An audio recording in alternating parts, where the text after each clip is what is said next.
Hello guys, എല്ലാവർക്കും വലിയ സ്റ്റോക്ടറിലേക്ക് സ്വാഗതം. ഡിസംബർ മാസത്തിൽ നമ്മളൊരു ഓപ്ഷൻ ട്രേഡിംഗ് ചലഞ്ച് സ്റ്റാർട്ട് ചെയ്തിട്ടുണ്ടായിരുന്നു. ഇന്ന് ഡേറ്റ് വരുന്നത് 25th ഡിസംബർ ആണ്, ക്രിസ്മസ് ആണ്. ഞാനപ്പോൾ ഇന്നുകൊണ്ട് ഈ ഒരു ട്രേഡിംഗ് ചലഞ്ച് ഇവിടെ സ്റ്റോപ്പ് ചെയ്യാണ്. കാരണം ഞാൻ എക്സ്പെക്ട് ചെയ്തൊരു പ്രോഫിറ്റ് ലെവൽ എനിക്കിപ്പോൾ എത്തിയിട്ടുണ്ട്. അതുകൊണ്ട് തന്നെ ഇനി നമ്മൾ ഫ്രഷ് ആയിട്ട് സ്റ്റാർട്ട് ചെയ്യാൻ പോകുന്നത് നെക്സ്റ്റ് ഇയർ ആയിരിക്കും. ഞാൻ ഏകദേശം ആ ഒരു ട്രേഡിംഗ് ചലഞ്ചിൽ ക്യാപിറ്റൽ ഡിപ്ലോയ് ചെയ്തിട്ടുണ്ടായിരുന്നത് 3 lakh ആണ്. എക്സ്പെക്ട് ചെയ്തത് ഒരു 10% റിട്ടേൺ ആയിരുന്നു. നമുക്ക് ഓവറോൾ ഗെയിൻ ആയിട്ടൊരു 12.99% കിട്ടിയിട്ടുണ്ട്. അപ്പോൾ ഇതിൽ വന്നിട്ടുള്ള പ്രോസ് ആൻഡ് കോൺസ് ഞാൻ പറഞ്ഞുതരാം. അതിന് മുമ്പ് നമുക്ക് ട്രേഡിംഗ് ഡയറി ജസ്റ്റ് ഒന്ന് എടുത്ത് കാണിച്ചു തരാം.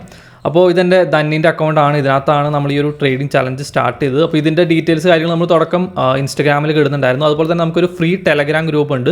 അപ്പോൾ അതിനകത്തും ഞാൻ എൻ്റെ കാര്യങ്ങൾ, അതായത് എടുക്കുന്ന ട്രേഡ്സും ലോസും പ്രോഫിറ്റൊക്കെ ഇടാറുണ്ടായിരുന്നു. അപ്പോൾ നിങ്ങൾക്ക് ഇതിനകത്ത് ജോയിൻ ചെയ്യണമെന്നുണ്ടെങ്കിൽ ഞാൻ ലിങ്ക് ഡിസ്ക്രിപ്ഷൻ ബോക്സിൽ കൊടുക്കാം. ഓക്കെ, ഇതാണ് എൻ്റെ ട്രേഡിംഗ് ഡയറി വരുന്നത്. 1 December to 25th December ഞാൻ കൊടുത്തിട്ടുണ്ട്. അപ്പോൾ നമുക്ക് ഓവറോൾ PNL ഇവിടെ വരുന്നത് 64,000 ആണ്. ഇതിൽ തന്നെ നമുക്കൊരു 15,000 ചാർജും 10,000 ബ്രോക്കറേജ് പോയിട്ടുണ്ട്. അപ്പോൾ ഇതിൻ്റെ മെയിൻ റീസൺ എന്ന് വെച്ചാൽ എൻ്റെ ട്രേഡിംഗ് സ്റ്റൈലാണ്. ഞാൻ കൂടുതലും ചെയ്യുന്നത് ഓപ്ഷൻ സ്കാൽപ്പിംഗ് ആണ്. അതായത് പെട്ടെന്നുള്ള സഡൻ മൂവ്മെൻറ്റ്സിന് പ്രോഫിറ്റ് ആക്കലാണ് ആക്ച്വലി എൻ്റെ സ്റ്റൈൽ എന്ന് പറഞ്ഞത്. അതുകൊണ്ട് തന്നെ ഓവറോൾ ട്രേഡ്സ് ഇപ്പോൾ 500 എബവ് വന്നിട്ടുണ്ട്.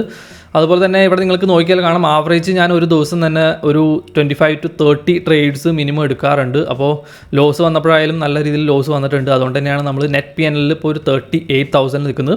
എക്സ്പെക്ട് ചെയ്യുന്നത് ഒരു 30,000 ആയിരുന്നു. അപ്പോൾ 38,000 കിട്ടിയാൽ ഞാൻ ഹാപ്പിയാണ്. എന്നാലും നമ്മുടെ ട്രേഡ്സ് കുറച്ച് ഓവറാണ്. അപ്പോൾ നെക്സ്റ്റ് മന്ത് മുതൽ നമ്മളത് റെഡിയാക്കാൻ നോക്കും.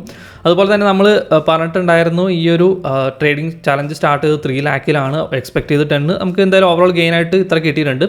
അപ്പോൾ ഈ ഒരു മാസത്തിൽ ഞാൻ ഇനി ട്രേഡ്സ് എടുക്കുന്നില്ല. കാരണം ഞാനൊരു വെക്കേഷൻ പോലെ ട്രിപ്പ് പോവാണ്. അതുകൊണ്ട് ഇനി നമുക്ക് 4 ട്രേഡിംഗ് ഡേയ്സ് ആണ് വരുന്നത്.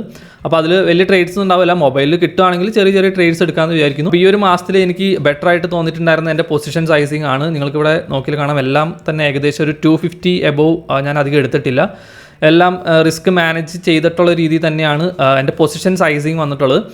സൈക്കോളജി വൈസ് നോക്കുവാണെങ്കിൽ ഈ ഒരു മന്തിൽ ഞാൻ വീക്കാണെന്ന് പറയുള്ളൂ. കാരണം നല്ല വിന്നിങ് ട്രേഡ്സ് വന്നിട്ടുണ്ടായിരുന്നു. ഏകദേശം 1:16 റിസ്ക് റിവാർഡ് റേഷ്യോ വരുന്ന ട്രേഡ്സ് ഉണ്ട്. ഇത് ഞാൻ ടെലഗ്രാമിലൊക്കെ കൊടുത്തിട്ടുണ്ടായിരുന്നു. അതൊന്നും എനിക്ക് ഹോൾഡ് ചെയ്യാൻ പറ്റിയില്ല. അതുകൊണ്ട് തന്നെ നമ്മൾ നെക്സ്റ്റ് മന്തിൽ ഈ ഒരു കാര്യം റെക്ടിഫൈ ചെയ്യാൻ നോക്കുന്നതായിരിക്കും. അപ്പോൾ ഈ ഒരു മന്തിൽ നമ്മൾ ചെയ്തത് ഒരു ബേസ് ക്വാണ്ടിറ്റി 250 വെച്ചിട്ട് ഓപ്ഷൻ ബൈയിങ് ആണ് ചെയ്തത്. നമ്മൾ ക്യാപിറ്റൽ 3 lakh എന്ന് പറഞ്ഞു. എക്സ്പെക്ട് ചെയ്തത് 10 ആണ്. അതിൽ കൂടുതൽ നമുക്ക് കിട്ടിയിട്ടുണ്ട്. നെക്സ്റ്റ് ജനുവരി തൊട്ട് ഞാൻ ചെയ്യാൻ പോകുന്നത് വേറൊരു സംഭവമായിരിക്കും. അതായത് നമ്മളിപ്പോൾ ഈ ഒരു 250 ക്വാണ്ടിറ്റീസ് വെച്ചിട്ട് ബൈ ചെയ്തതിന് പകരം നമ്മൾ ഓപ്ഷൻസ് 250 ക്വാണ്ടിറ്റീസ് സെല്ല് ചെയ്യാൻ പോവാണ്. ബേസ് ക്വാണ്ടിറ്റി 250 തന്നെ ആയിരിക്കും. എനിക്കെപ്പോഴും 250 തന്നെ ചെയ്യാനാണ് താല്പര്യം. അതുകൊണ്ട് തന്നെ ക്യാപിറ്റൽ നമ്മൾ ഡിപ്ലോയ് ചെയ്യാൻ പോകുന്നത് 8 lakh ആയിരിക്കും. ഞാൻ ഓവറോൾ നോക്കിയപ്പോൾ 8 lakh വേണം ഒരു 250 കൺസിസ്റ്റൻ്റ് ആയിട്ട് സെല്ല് ചെയ്യാൻ വേണ്ടിയിട്ട്. എക്സ്പെക്ട് ചെയ്യുന്നത് 10% തന്നെയായിരിക്കും. അപ്പോൾ എക്സ്പെക്ട് ചെയ്യുന്നത് ഏകദേശം എത്രയാണ്, 80,000 ആയിട്ടുണ്ട്. 8 lakh 10% എന്ന് പറയുമ്പോൾ 80,000 ആവും. നമുക്ക് 80 കിട്ടുമെന്ന് നോക്കാം. എന്തായാലും 250 വെച്ചിട്ടാണ് സെല്ല് ചെയ്യുന്നത്. അതുകൊണ്ട് തന്നെ അതിനായിട്ടുള്ള പ്രശ്നങ്ങളുണ്ടാവും. കാരണം 250 ചെയ്തുകൊണ്ട് നമുക്ക് വലിയ പ്രോഫിറ്റ് ലെവലൊന്നും പ്രതീക്ഷിക്കാൻ പറ്റില്ല. എന്തായാലും ബൈയിങ് ആണോ സെല്ലിംഗ് ആണോ നല്ലത് നമുക്ക് നെക്സ്റ്റ് മന്തിൽ നോക്കാൻ പറ്റും. അതുപോലെ തന്നെ ഇത്തവണ നമുക്ക് ഓവറോൾ ബൈയിങ്ങിൽ നമുക്കൊരു 12% കിട്ടിയിട്ടുണ്ട്. സെല്ലിങ്ങിൽ എത്ര പെർസെൻറ്റേജ് കിട്ടും നമുക്ക് നെക്സ്റ്റ് മന്ത് നോക്കാം. അപ്പോൾ നെക്സ്റ്റ് മന്തിൽ എല്ലാ ദിവസത്തെയും PNL ഞാൻ ഷെയർ ചെയ്യുന്നതായിരിക്കും. അപ്പോൾ മാക്സിമം എല്ലാവരും ഇൻസ്റ്റഗ്രാമിൽ ഫോളോ ചെയ്യാൻ ശ്രമിക്കുക. അപ്പോൾ ഈ ഒരു വീഡിയോ എല്ലാവർക്കും ഇഷ്ടമായിരിക്കുന്നു. അപ്പോൾ എല്ലാവർക്കും merry Christmas. Thank you. By.